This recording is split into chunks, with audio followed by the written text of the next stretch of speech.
Բարի օր բոլորին, Mountain High Farms, Ջրաղացի ձոր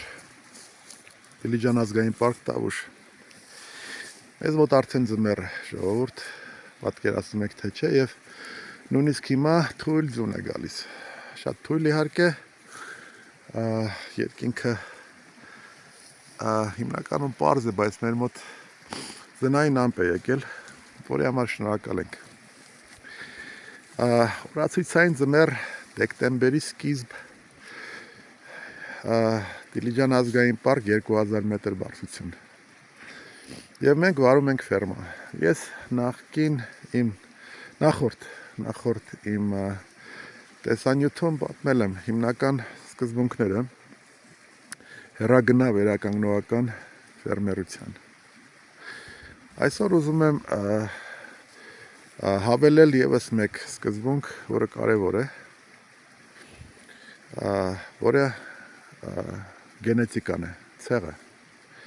որը կենթանու։ Եթե հիշում եք նախորդ տեսանյութը, կամ եթե չեք նայել դիտեք, ուրեմն սկզբունքները ֆերմերությունը հարկավոր է սկսել ամենասկզբից, մարքեթինգից։ Պետք է իմանաք ձեր շուկան, պետք է իմանաք ով է ձեր գնորդը, պետք է իմանաք ինչ արժի ձեր արտադրանքը եւ բնականաբար պետք է բոլոր հաշվարկները տանեք հնարավորության դեպքում կոնսերվատիվ, իշկանալու ցածր, բայց կարևոր ֆերմերության հատկապես եւ ցանկացած տեսակի իհարկե եւ հատկապես վերականգնողական ֆերմերության հիմնական կարևոր բաղադրիչներից մեկը դա ցեղն է կենթանու։ Մենք աճեցնում ենք սև անգուսներ։ Բնականաբար սև անգուսները ճանաչված երկար սելեկցիա անցած հարյուրավոր տարիներ բուծող ունի։ Իրենք սև անգուսները եկել են Շոտլանդիայից եւ երկար տարիներ իրենց բուծել են։ Եվ ամենագովազդված ցեղերից մեկն է մսատու, իհարկե խոշոր եղջարավորների, սակայն կան նաև ուրիշ ցեղեր, որոնք նույնպես բարձրարժեք են եւ որակյալ իհարկե։ Անգուսի մոտ բացի արտակարգ մսային եւ համային հատկություններից նաև այն է տարբերությունը, որ նրանք նաև տալիս են ամենամարմարային միսը։ Մարմարայնությունը դա այդ ճարպի ճյուղերի, այսպես ասենք, ուրեմն դեպոնացումն է կամ տարածումն է մկաններում։ Մսատու կենդանիները ճարպը կուտակում են ոչ թե մկանների վրա, այլ մկաններից ներս։ Եվ սև անգուսները այն կենդանիներն են, որոնք այդ հատկությունը ամենաուժեղ զարգացածն է բոլոր մնացած ցեղերի մեջ, մսատու ցեղերի մասին է խոսքը։ Կաթնատուները բնականաբար մարմարային միս չեն տալիս։ Եվ այսպես, ինչու է կարևոր ցեղը կամ գենետիկան, որովհետև ձեզ պետք են կենդանիներ առաջին հերթին, որոնք կարողանում են կոնվերտացնել, այսպես ասած, փոխակերպել կերը պրոդուկտի։ Եթե խոսում ենք մսային տաղրաբուծության մասին, ուրեմն կերը մսի վերածելու կենթանու հատկությունն է։ Եվ ինչքան շատ է այդ գործակիցը կերից մսի վերածման, այնքան կենթանին բարձրարժեք է։ Սա շատ կարևոր է։ Մեր համար որպես վերականգնողական արոտային տնտեսություն, մեր համար կարևոր են սև անգուսների այն գենետիկական սելեկցիոն գծերը, որոնք կարող են արոտից միս կոնվերտացնել, բարձր ուրեմն արդյունավետություն։ Եվ այստեղ նաև կարևոր է ինչպիսի արոտից, ցանկացած արոտից։ Նայեք, մենք սա դեկտեմբերյան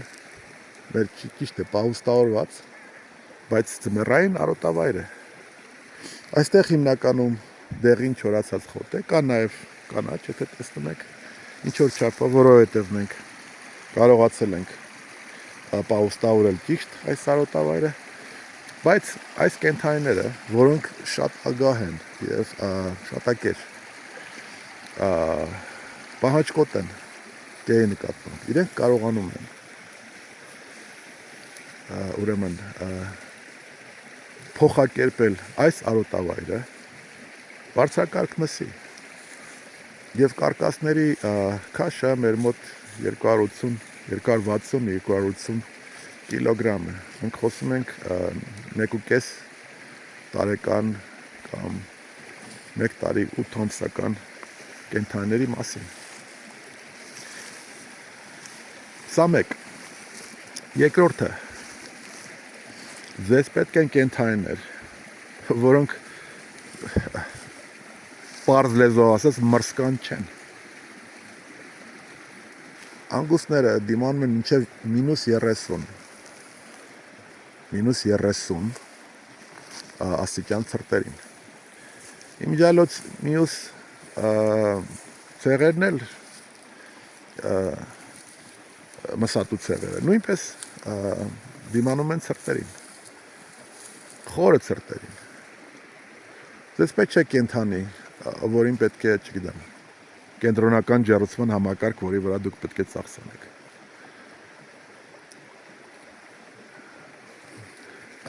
Դա նաև վերաբերում է նրան, որ ձեզ պետք չեն կենդանիներ, որոնք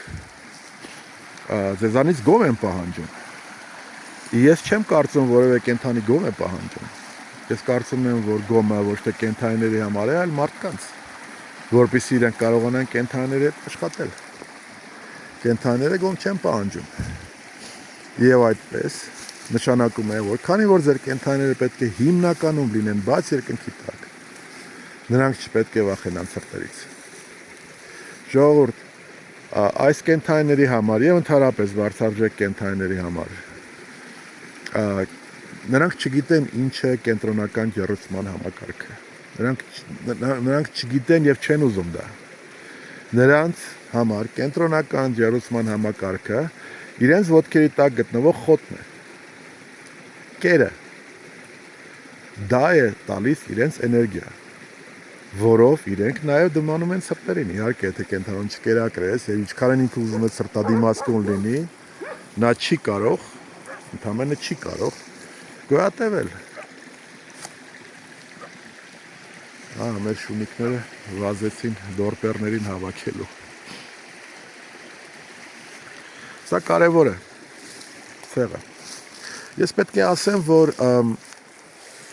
բացի այդ հատկություններից, ուրեմն առաջինը մեր համար, որը պետք է լինի արոտից առավելագույն արդյունավետ քաշ ստանալու հատկությունը, մենք հիմնականում այդպիսի կենդանիներ ենք հիմա սելեկցում եւ աճեցնում, որը իմիջիալոց գալիս է նաև կենդանու տեսքից, տեսեք, մեզ պետք չեն որ երկարավոտ կենդանիներ, երկարավոտ բարձրահասակ կենդանիներ պետք չեն։ Մեզ պետք չեն նույնիսկ եւ հատկապես այն կենդանիները, որոնց, ասենք, քաշը իրենք հասցնում են մինչև 700-800 կիլոգրամի տարիների ընթացքում։ Այդ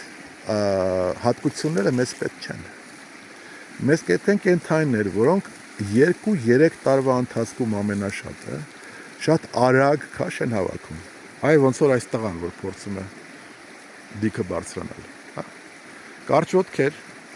պետք չի որովհետև ինչքան շատ է իրանց ոտքերի բարձրությունը կամ նշանակում է կմախքը այդքան ավելի շատ է, ոսկորը շատ է, վсё, գնաց։ Մենք իզուր տեղը այս արոտը ծախսելու ենք ոսկրային համակարգը ուժեղացնելու համար, դա մեզ պետք չի, մեզ մկան է պետք։ Կարճավոտք, երկար իրան, ոչ թե բարձրահասակ իրան կամ երկար իրան, որտեղ որ հավաքվում է մկանը եւ ճարպը։ Այդպիսի կենդանիներ։ Ինչքան ծանր է ձեր կենդանին,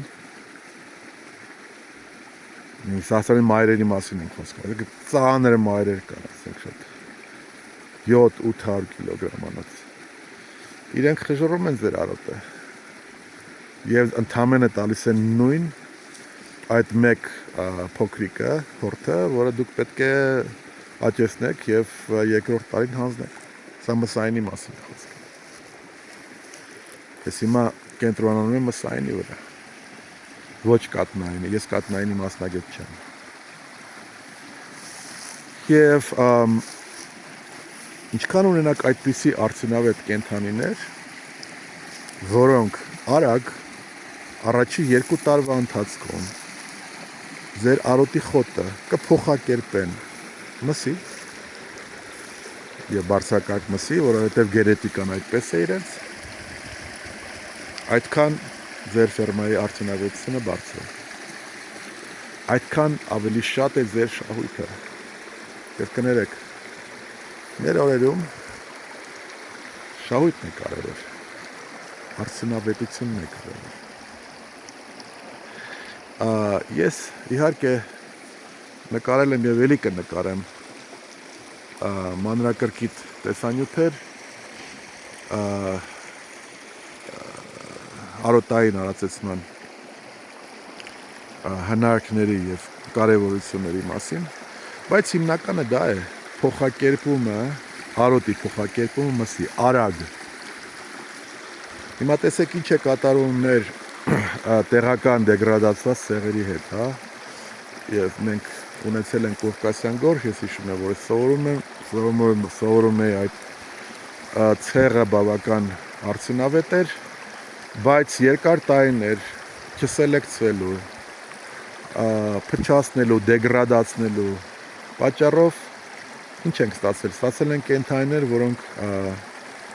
0 աստիճանում արդեն իրենց մոտ խնդիր է առաջանում, պետք է տաքացնել եւ շատ տաքացնել,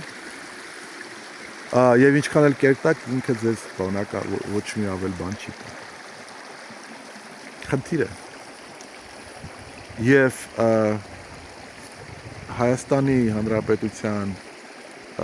խոշոր երժշտական կենդանիների գլխականակի նվազման հիմնական պատճառը դա է, որ մարդիկ պահում են դեգրադացված կենդանիներ, հետո ստիպված ձերբազատում են, որովհետև իրենք արդյունավետ չեն։ Կենդանիների սելեկցիայով պետք է զբաղվել, ժողովուրդ, դա կարևոր է։ Այս կենդանիներն են ձեր հիմնական ներդրումը, ձեր աշխատանքի հիմնական արդյունքը։ Իրենցից եք ստանում դուք արժեք, իրենցից եք ստանում արդյունավետություն։ Սա կարևոր է։ Կարևոր է նաև հոգ տանել բնականաբար այն միջավայրի վերաբերյալ, որտեղ այս կենդանիներն աճեցվում են։ Դա էլ է կարևոր, բայց ցեղը եւ գենետիկան շատ կարևոր է։ Ես չէի ասի, որ անպայման հարկավոր է աճեցնել անգուս կենդանիներ, բայց արոտավայրերում եթե միս եք ստանում, պետք է անպայման լինեն մսատու ցեղեր։ Կան շատ եւ շատ արդյունավետ ֆրանսիական ցեղեր, միջալոց, որոնք ձեռք բերել ավելի հեշտ է հիմա հատկապես։ Եվ խոշոր երգժահարների եւ ոչխարների։ Բայց ցեղը իսկապես կարևոր է։ Այսքանով այսօր ուզում եմ ամփոփել այս տեսանյութը, այս գեղեցիկ տեղից, Ջրաղացի ձորից, սա Ջրաղացի գետն է մեր, որը դեկտեմբերին, տեսեք, դեկտեմբերին դեռ, բայց բավական աշխուժ է եւ մեր կենդանիների հիմնական ջրի աղբյուրը սա է։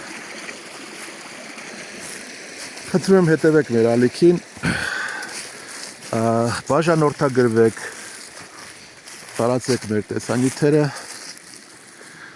ուրախ եմ պատասխանել ձեր հարցերին, ինչպես նաև ուրախ եմ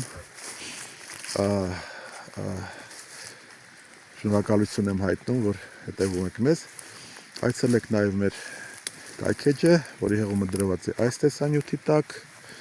որտեղից դուք կարող եք ծանոթանալ մեր աշխատանքների սկզբունքներին,